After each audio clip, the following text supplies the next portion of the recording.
பார்க்க போகிறோம்னா செட்டிநாடு ஸ்டைலில் இடித்த ரசம் தான் பார்க்க போகிறோம்.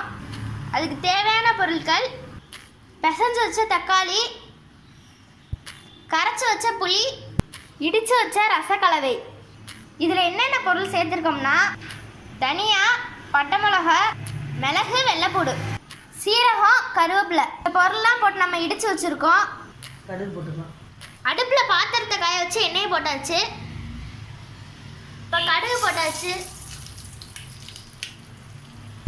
இப்போ நம்ம இடித்து வச்ச ரசக்கலவையை போட்டுக்கலாம். நல்ல மணமா இருக்கே. இப்போ கரைச்சி வச்ச புளியை ஊற்றிக்கலாம். இப்போ பிசைஞ்சு வச்ச தக்காளி போட்டுக்கலாம். போட்டாச்சு. மஞ்சத்தூள் ஆட் பண்ணிக்கலாம். பெருங்காயத்தூள் கொஞ்சம் போட்டுக்கலாம்.